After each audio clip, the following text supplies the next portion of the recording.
तो इसको आगे बढ़ाते हैं हम, और अब देखते हैं कि अगर दोनों ब्लॉक्स के बीच में फ्रिक्शन होगा तो क्या होगा। ऊपर वाला जो मैंने आपको पढ़ाया उसमें आप अपनी तरफ से भी एग्जांपल बना करके कर सकते हैं, फिर आप मुझसे बोलिएगा कि सर हमने सही किया है गलत किया है। तो यहाँ पर अब एक ब्लॉक है ये, और इसके ऊपर दूसरा ब्लॉक रखा है।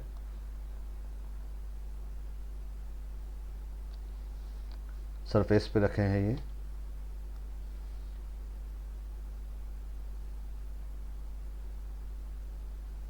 ठीक है। अब सवाल ये है कि यहाँ पर दोनों ही सरफेसेस के बीच में फ्रिक्शन है, तो आपको एक फ्रिक्शन कोफिशिएंट यहाँ पर मिलेगा, वो मान लेता हूँ μ1 है, और एक फ्रिक्शन कोफिशिएंट आपको यहाँ पर मिलेगा, वो है μ2। ये है m1। वैसे इसकी थ्योरी से ज़्यादा अच्छा है ये कि जब आप क्वेश्चन करेंगे ना तो आपको और ज़्यादा समझ में आता है, क्योंकि फॉर्मूले इसके थोड़े टिपिकल होते हैं जो आपसे याद भी नहीं किए जाएंगे।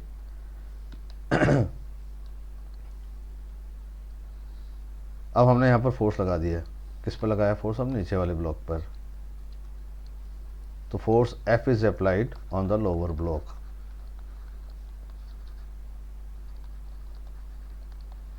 Force applied on lower block, नीचे वाले ब्लॉक पर आपने यहाँ पर फोर्स लगा दिया है। तो अब यहाँ पर दो रफ सरफेसेस हैं, तो यहाँ पर दो फ्रिक्शन लगेंगे।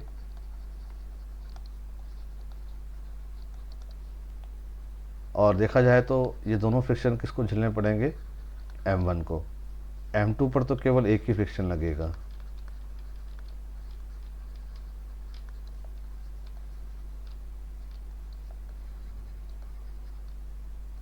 क्योंकि m2 पर तो केवल यहाँ वाला फ्रिक्शन ही काम करेगा, जबकि m1 पर ऊपर से भी फ्रिक्शन लगेगा और नीचे से भी।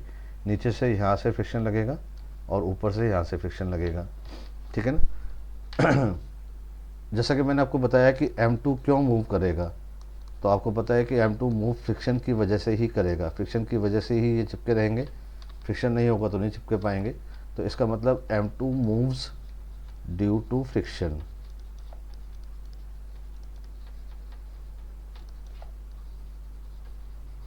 यानी कि इस m2 के लिए कभी भी किसी भी कंडीशन में आप फ्रिक्शन फोर्स जितना भी आएगा उसको आप m2a के बराबर तो लिख ही सकते हो। वो आपको लिखने में कभी भी यहाँ पर कोई समस्या नहीं होनी चाहिए। ठीक है ना।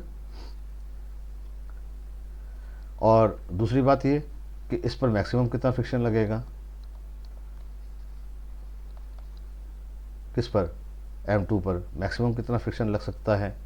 तो मैक्सिमम फ्रिक्शन ऑन m2 जो इसका लिमिटिंग फ्रिक्शन होगा, और वो हो जाएगा ऊपर वाली सरफेस, क्योंकि यहाँ पर फ्रिक्शन कोफिशिएंट आपको μ2 दे रखा है, तो इसको इस सरफेस से तो मतलब है नहीं। सरफेस यहाँ पर है तो फ्रिक्शन भी यही वाला काउंट किया जाएगा। जो फ्रिक्शन यहाँ पर आएगा ये फ्रिक्शन तो ये हो जाएगा μ2 m2g। और मैंने आपको बताया कि इसको आप m2a के बराबर तो कर सकते हो। इसका मतलब a की मैक्सिमम वैल्यू आ गई यहाँ पर, और a की मैक्सिमम वैल्यू कितनी आ गई यहाँ पर? μ2 into g. This is the maximum acceleration of m2, या फिर इसको बोल दें मैक्सिमम एक्सेलरेशन जिससे कि ये दोनों साथ साथ चलेंगे। इससे ज़्यादा एक्सेलरेशन से दोनों साथ साथ कभी भी नहीं चल सकते। ठीक है ना। तो अगर दोनों के दोनों साथ चल रहे हैं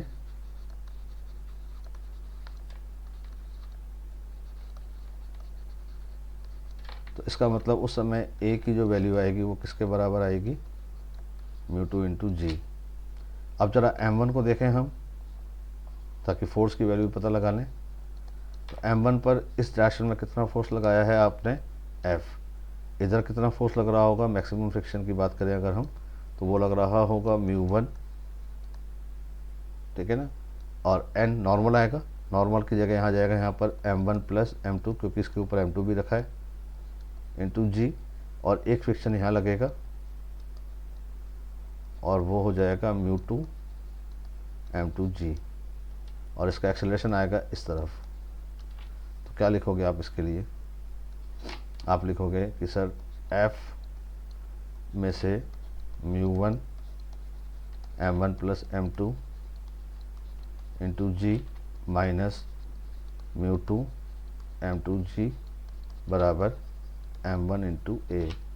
तो फोर्स की वैल्यू मिल जाएगी, ये सब जाके यहाँ पे प्लस हो जाएगा। तो फोर्स की वैल्यू हो जाएगी यहाँ पर μ1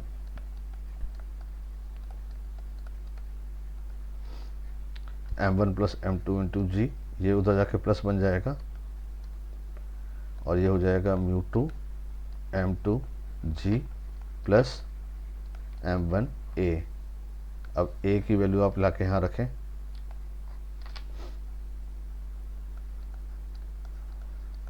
तो μ2 m2g और a की जगह आएगा μ2g, तो ये हो जाएगा μ2 m1g, और यहाँ तो ये है ही।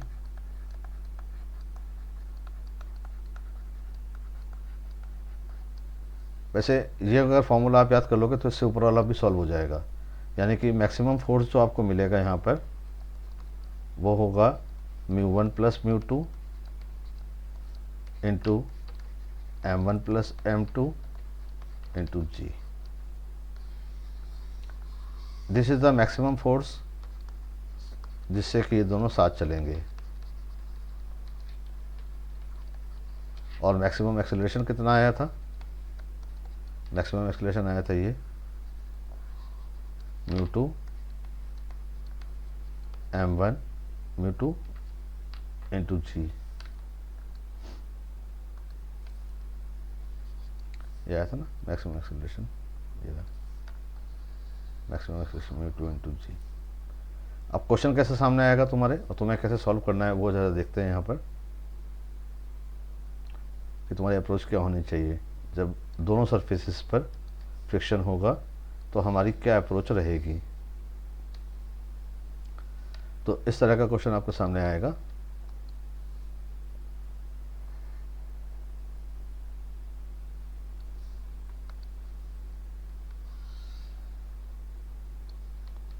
ठीक है, ऊपर वाला ब्लॉक नहीं बना तो कोई बात नहीं, हम दोबारा बना देते हैं, कोई दिक्कत वाली बात है नहीं इसमें। लो दोबारा बना देते हैं।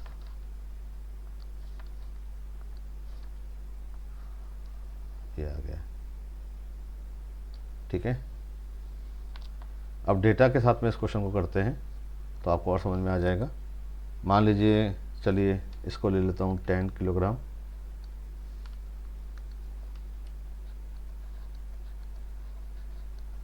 और इसको ले लेता हूँ 5 किलोग्राम, और सपोज़ कीजिए कि μ2 की वैल्यू ले लेता हूँ, μ1 की वैल्यू ले लेता हूँ मैं, चलो 0.1, और इसकी वैल्यू ले लेता हूँ मैं 0.2, और ये फोर्स ले लेता हूँ मैं यहाँ पर, आपकी जो भी इच्छा हो। मान लीजिए ये फोर्स ले लिया आपने 30 न्यूटन। पूछा क्या जाएगा, बताओ भैया एक्सेलरेशन क्या आएगा, और दूसरा पूछा जाएगा बताओ फ्रिक्शन फोर्स कितना आएगा। अब तो दोनों पे फ्रिक्शन लग रहा होगा, तो दोनों पे पूछ सकता है ये कि m1 पे कितना लग रहा होगा और m2 पे कितना लग रहा होगा। जैसा मैंने आपको पहले भी बताया था कि जैसे आपके सामने ऐसा क्वेश्चन आता है तो एक बार के लिए आप f बराबर 30 को भूल जाइएगा,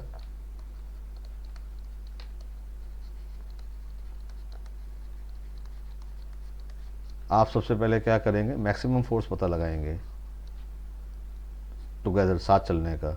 तो सबसे पहला काम आपका यही होगा कि आप मैक्सिमम फोर्स पता लगाएं, और उसकी वैल्यू मैंने आपको बता दी, μ1 plus μ2 m1 plus m2 into g. तो μ1 प्लस μ2 करेंगे हम तो 0.1 और 0.2 मिलके 0.3 हो जाएगा, और ये 10 और 5 हो जाएगा 15, और जी की जगह हो जाएगा 10, जी की जगह हो जाएगा 10, ठीक है ना। तो उस हिसाब से अगर हम देखें तो ये जो वैल्यू आएगी यहाँ पर 3 × 15, ये आ जाएगी 45 न्यूटन। तो अब आपको ये बात समझ में आ गई कि सर 45 न्यूटन तक तो ये दोनों साथ साथ ही चलेंगे, उसके बाद में ये दोनों अलग हो जाएंगे, कोई बात नहीं। तो हालांकि एग्ज़ाम में आपको लाइन वाइन बनाने की ज़रूरत नहीं है, आपको पता लग जाएगा कि 45 से कम दिया है ज़्यादा दिया है, पर आपको यहाँ पता लग गया कि ये 45 न्यूटन तक तो F की वैल्यू 0 से लेकर के 45 न्यूटन तक होती तो ये दोनों साथ साथ चलेंगे।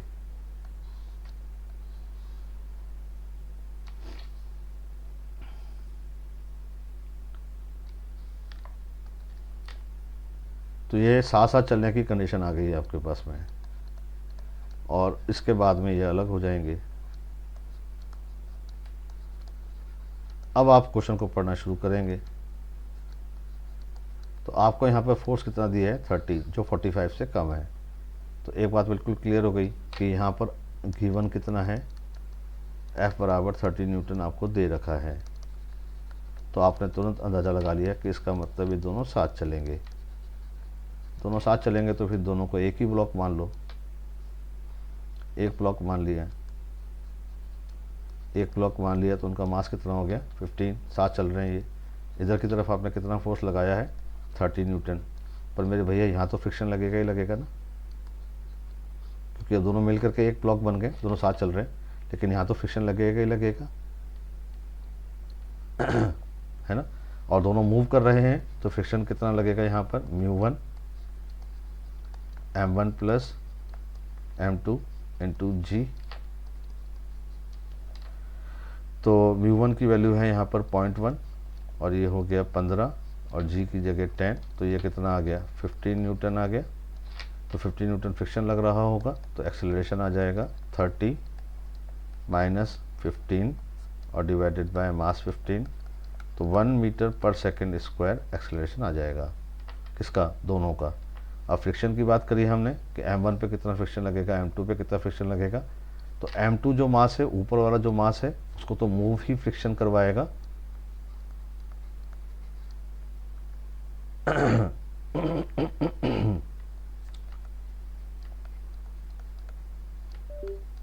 तो इस फ्रिक्शन को आप किसके बराबर करोगे, उस फ्रिक्शन को आप m2a के बराबर करोगे, तो ये 5 इंटू 1, तो ये हो जाएगा 5 न्यूटन।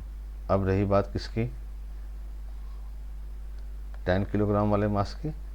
तो आपने इस तरफ कितना फोर्स लगाया था 30 न्यूटन, इधर की तरफ फ्रिक्शन कितना लग रहा था 15, और इधर की तरफ फ्रिक्शन लगेगा 5। ठीक है ना, आप चाहो तो चेक कर सकते हो। तो आपको इसका एक्सेलरेशन मिल जाएगा। एक्सेलरेशन कितना हो जाएगा, 30 एक तरफ है, 20 एक तरफ है, और डिवाइडेड बाय 10 इसका मास है, तो ये भी देखो 1 आ गया। फ्रिक्शन कितना लग रहा है इसके ऊपर, ऊपर वाली सरफेस पर और नीचे वाली सरफेस पर मिला के फ्रिक्शन इस पर लगेगा 20 न्यूटन। ठीक है ना। तो इस तरह से आप इन क्वेश्चंस को सॉल्व करोगे। जैसे मान लेता हूँ कि ऐसा एक कोई क्वेश्चन तुम्हारे सामने आता है, तो आप किस तरह से सॉल्व करेंगे ज़रा देखेंगे। ये m1 है, इसके ऊपर यहाँ पर m2 रख दिया है, ये सरफेस पे रखे हैं,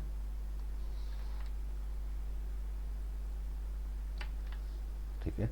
और यहाँ फ्रिक्शन दिया है आपको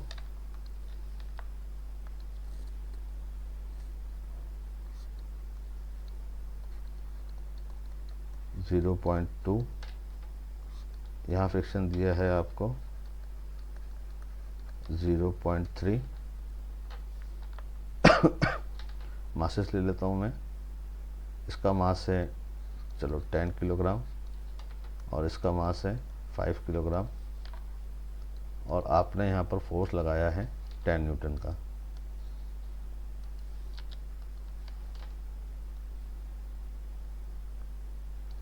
आपने यहाँ पर फोर्स लगा दिया है 10 न्यूटन का।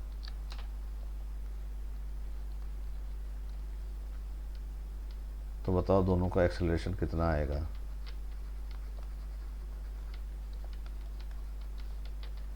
और फ्रिक्शन कितना लग रहा होगा दोनों पर।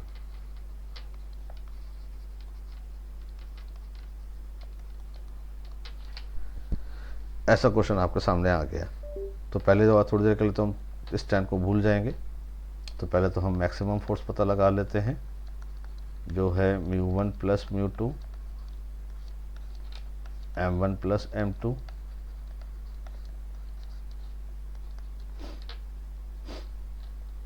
ठीक है।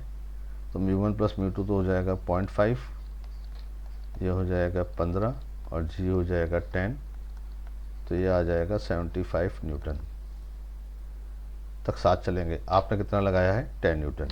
अब आपने 10 न्यूटन फोर्स लगा दिया है, ठीक है ना। तो अब आप पहले 10 किलोग्राम को चेक करें कि देखें हो क्या रहा है इसमें।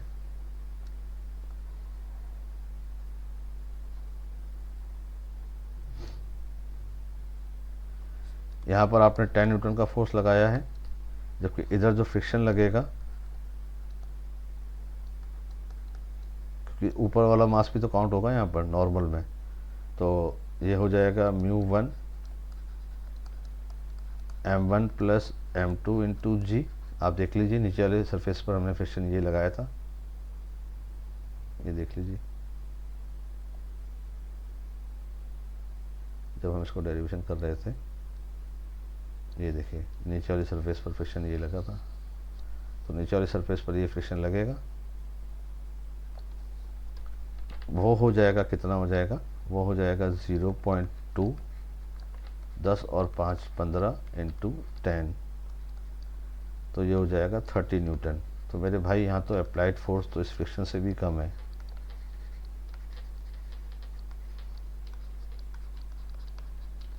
इसका मतलब कोई मोशन नहीं होगा। कोई मोशन नहीं होगा तो दोनों अपनी जगह पर रेस्ट में ही रहेंगे।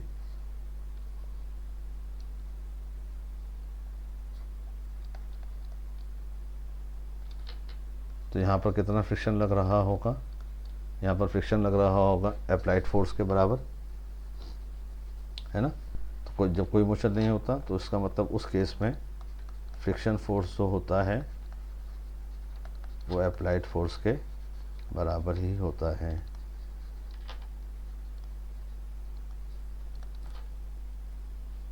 ठीक है ना।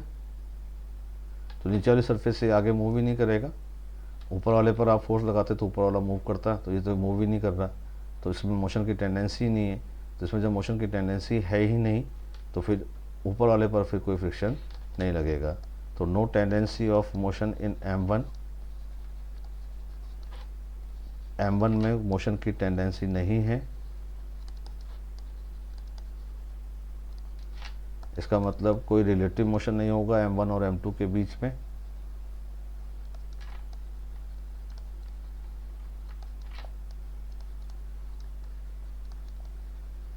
तो m2 पर कोई फ्रिक्शन नहीं लगेगा, क्योंकि उस पर तो कोई मोशन की टेंडेंसी है ही नहीं। जबकि इस पर कितना फ्रिक्शन लगेगा अप्लाइड फोर्स के बराबर, और वो कितना हो जाएगा 10 न्यूटन। तभी तो सिस्टम अपनी जगह पर रुका रहेगा। ठीक है। तो इस तरह से आप इन क्वेश्चंस को सॉल्व करेंगे। एक को एग्जांपल और देखते हैं, आप सीधा सीधा देखें हम अगर, तो जल्दी जल्दी करते हैं। ये मान लेता हूँ मास में 10 किलोग्राम दे दिया है, इसके ऊपर रखा है 5 किलोग्राम। यहाँ पर आपने 45 न्यूटन का फोर्स लगा दिया है। इधर का जो म्यू दे रखा है आपको, मान लेता हूँ 0.1 है। इधर का जो म्यू दे रखा है आपको मान लीजिए 0.3 है। फिर पूछा गया आपसे बताओ एक्सेलरेशन क्या आएगा।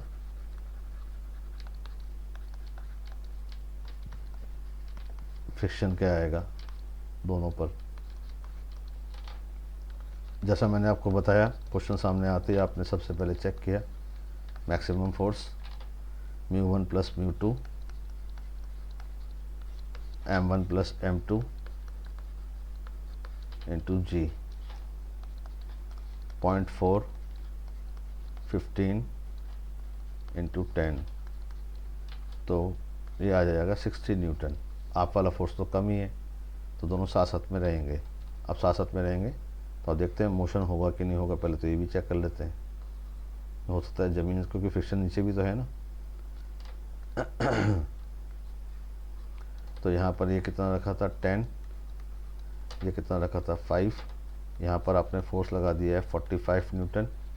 यहाँ पर जो फ्रिक्शन लग रहा होगा उसकी मैक्सिमम वैल्यू कितनी है वो ज़रा देख लें, तभी तो पता लगेगा मोशन में आएगा कि नहीं आएगा। फिर ऊपर वाला भी चेक कर लेंगे फ्रिक्शन, पहले इसको चेक कर लेते हैं। तो ये μ1 m1 plus m2 into g, μ1 की वैल्यू आई है 0.1, μ1 की वैल्यू 0.1 ली है ना, 0.1, 15 और इंटू जी, तो ये हो जाएगा 15 न्यूटन। यानी अप्लाइड फोर्स पड़ा है, इसका मतलब 10 किलोग्राम वाला तो मूव करना ही चाहिए। और ऊपर वाला फ्रिक्शन तो वैसे ही कमज़ोर है। यहाँ पे जो फ्रिक्शन लगेगा लिमिटिंग फ्रिक्शन वो है μ2 m2g, और वो है 0.3 इंटू 5 इंटू 10, यानी कि ये भी 15 न्यूटन आ गया। ये भी कितना है 15 न्यूटन, जबकि लगाया कितना है 45 न्यूटन। इसका मतलब मोशन की टेंडेंसी होगी, ब्लॉक मूव करेंगे, ये बात क्लियर हो गई। दूसरी बात आपको ये भी पता लग गया है कि आपका जो फोर्स है वो है 45 न्यूटन, जो कि 60 से कम है। तो ये भी समझ में आ गया कि दोनों साथ चलेंगे। साथ चलेंगे तो इसका मतलब अब इन दोनों को आप एक ब्लॉक मान लीजिए जो 15 किलोग्राम का हो गया। यहाँ पर आपने फोर्स लगाया है 45 न्यूटन का, दोनों एक ही ब्लॉक बन गए हैं, तो फ्रिक्शन नीचे लगेगा। और ये फ्रिक्शन कितना लग रहा था 15 न्यूटन, तो एक्सेलरेशन आ जाएगा 45 माइनस 15 डिवाइडेड बाय 15, तो 45 में से 15 गया 30, एक्सेलरेशन आ गया 2। तो दोनों के दोनों 2 एक्सेलरेशन से मूव कर रहे होंगे, तो अब आप फ्रिक्शन ला सकते हैं। तो पहले हम 15 किलोग्राम नहीं सॉरी 10 किलोग्राम को देखते हैं। ये 10 किलोग्राम है, इधर की तरफ कितना फोर्स लगाया है आपने 45 न्यूटन, नीचे कितना फ्रिक्शन लग रहा था 15, ऊपर कितना फ्रिक्शन लगेगा ऊपर। तो पहले ऊपर वाले को देख लेते हैं ताकि पता लग जाए फ्रिक्शन कितना लग रहा है भैया।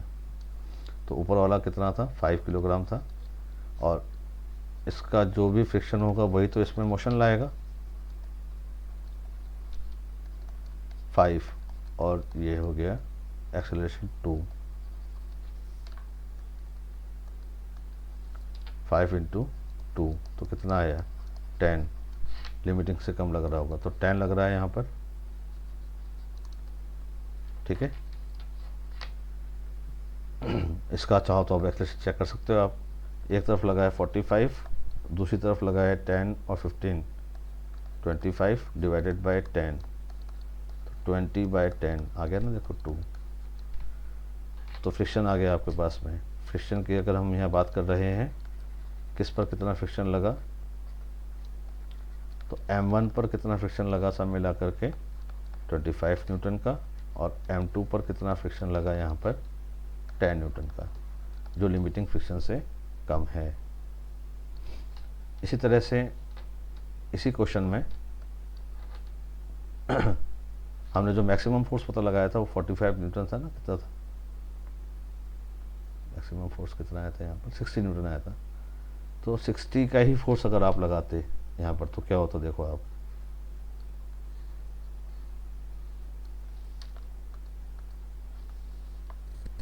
सिक्सटी का ही अगर आप फोर्स लगाते तो क्या होता।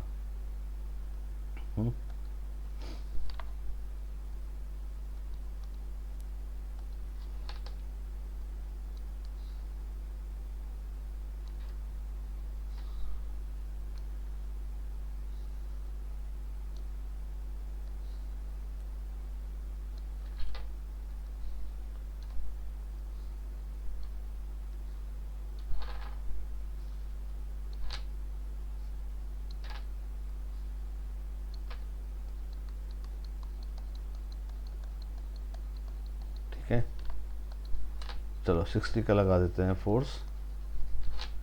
इसका म्यू हमने 0.1 लिया था, इसका म्यू हमने 0.3 लिया था,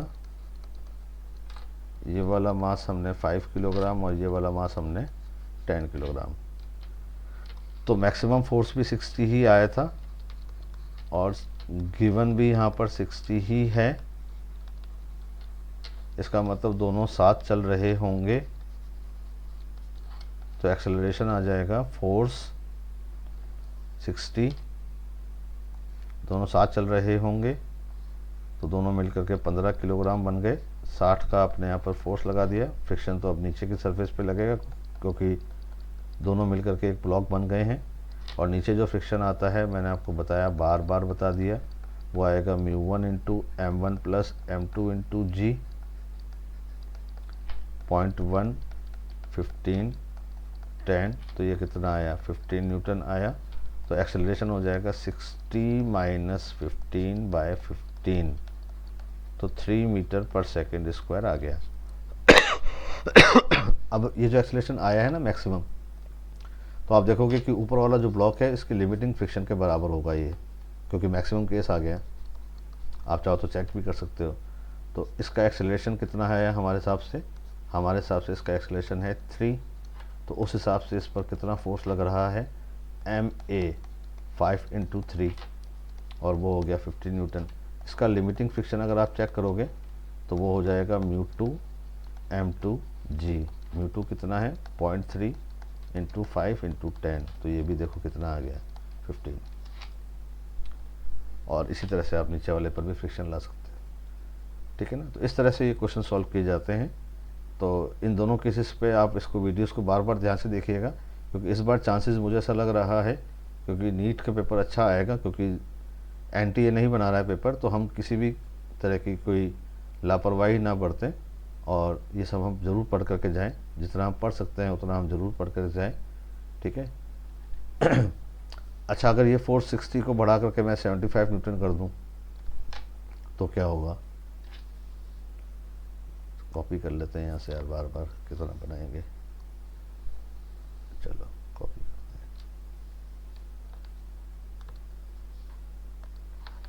अगर 75 न्यूटन हो जाएगा तो क्या हो जाएगा,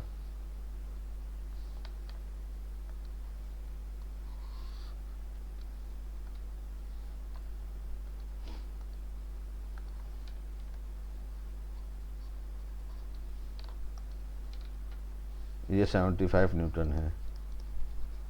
तो एक बात तो क्लियर होगी, दोनों अलग अलग चलेंगे, लेकिन मैंने आपको बताया कि 5 किलोग्राम का जो मास होगा उस पर तो मैक्सिमम फ्रिक्शन लिमिटिंग से ज़्यादा लगेगा ही नहीं। तो उस पर तो मैक्सिमम फ्रिक्शन जो हमने पता लगाया था ऊपर 15 न्यूटन आया था, उतना ही रहेगा। तो उसका एक्सेलरेशन भी फिर उतना ही रहेगा, 15 का फोर्स, 5 का मास, 3 मीटर पर सेकेंड स्क्वायर। अब इस डेटा के हिसाब से हम नीचे वाले का एक्सेलरेशन पता करेंगे। तो नीचे वाले मास को देखिए आप अगर, तो ये 10 किलोग्राम है। इधर कितना फोर्स लग रहा होगा, इधर लग रहा होगा μ1 m1 plus m2 into g. μ1 into m1 plus m2 into g की वैल्यू भी हमने पता लगाई थी, ये 15 न्यूटन थी, ये 15 न्यूटन। और इधर की तरफ मैक्सिमम फ्रिक्शन लग रहा होगा, मैक्सिमम फ्रिक्शन कितना है, ये भी 15 ही है, जबकि इधर हमने जो फोर्स लगाया वो 75 है। तो 75 माइनस 15, 15 30, 45 बाई 30 10, तो ये आ जाएगा 4.5 मीटर पर सेकेंड स्क्वायर, यानी कि ये आगे निकल जाएगा और वो वाला पीछे रह जाएगा। तो इस तरह से इन क्वेश्चंस को हम सॉल्व करेंगे। अब ये क्वेश्चन डायरेक्टली या इनडायरेक्टली कैसे भी आ सकते हैं, आपको ध्यान में रखना है कि किस तरह से ये क्वेश्चन सॉल्व किए जाएंगे। जैसे मान लो एग्जांपल के तौर पर ऐसा क्वेश्चन तुम्हारे सामने आ जाए कि साहब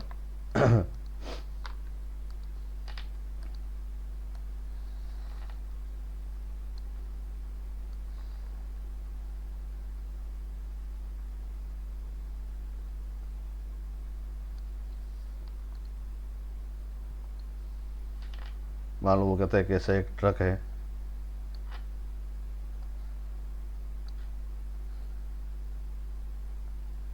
अब ये ट्रक है जो इधर की तरफ भी वेलोसिटी से चल रहा है, ठीक है। और इस ट्रक के ऊपर मान लेता हूँ कि एक बॉक्स रखा है, ट्रक के पीछे यहाँ बॉक्स रखा है,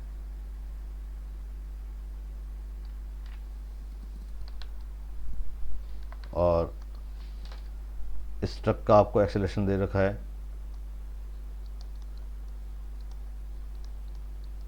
2 मीटर पर सेकेंड स्क्वायर, और ये ब्लॉक रखा है, और यहाँ आपको फ्रिक्शन दे दिया है 0.2, ठीक है ना। तो इसका मतलब ये कौन सा केस बन गया है, ये ऐसा केस बन गया है कि नीचे वाला ब्लॉक जो है वो तो ट्रक हो गया जिसको हमने एक्सेलरेशन दे रखा है, मतलब इस पर हमने फोर्स लगा रखा है, और ऊपर वाला जो ब्लॉक है वो ये हो गया, और यहाँ पर सरफेस में हमें फ्रिक्शन दे रखा है, ठीक है ना।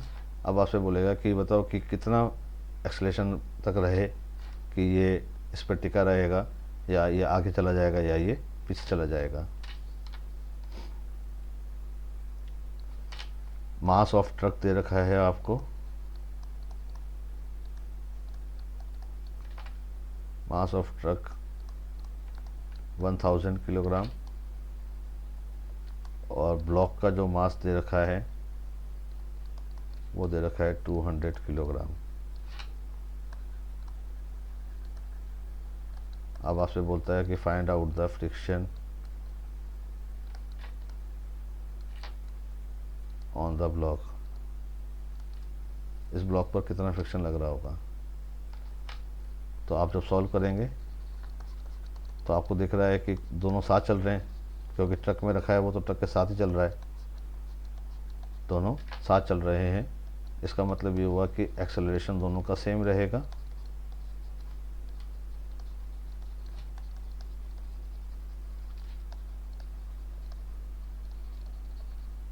और ऊपर वाले ब्लॉक को कौन मूव कराएगा, ऊपर वाले ब्लॉक को तो फ्रिक्शन ही मूव करवाएगा। तो इसका जो फ्रिक्शन होगा उसको आप क्या कर दोगे, उसको आप कर दोगे m2 इंटू ए, और m2 कितना है यहाँ पर 200, और एक्सेलरेशन कितना है 2, तो ये हो जाएगा 400 न्यूटन। क्या ये लिमिटिंग फ्रिक्शन से ज़्यादा है या लिमिटिंग फ्रिक्शन से कम है। तो इस सरफेस पे जो लिमिटिंग फ्रिक्शन आएगा FL, उसकी वैल्यू होगी म्यू इंटू m2g। म्यू की वैल्यू है 0.2, m2 की वैल्यू है 200, और g की जगह रख दिया है 10 इंटू 0.2, तो ये कितना आ गया, अरे वाह, ये भी 400 न्यूटन ही आया, यानी कि ये तो 400 न्यूटन फोर्स आ गया। तो फ्रिक्शन भी इस पर लिमिटिंग फ्रिक्शन के बराबर लग रहा है, इससे ज़्यादा नहीं लगेगा। इसका मतलब अगर a बराबर 3 हो जाएगा तो फिर दोनों साथ नहीं चल पाएंगे, ये ट्रक आगे चला जाएगा और ये पीछे रह जाएगा, क्योंकि इस पर तो इतना ही फ्रिक्शन लग सकता है, इससे ज़्यादा फ्रिक्शन लग ही नहीं सकता, ठीक है ना। इसका मतलब इसका एक्सेलरेशन जो आया है बाई चांस डेटा के हिसाब से ऐसा आ गया कि मैक्सिमम है, इससे ज़्यादा नहीं आएगा।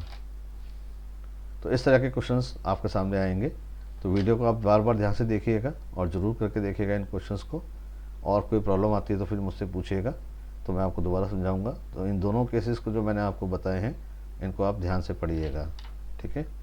तो फिर मिलते हैं एक नए वीडियो के साथ में, बाय।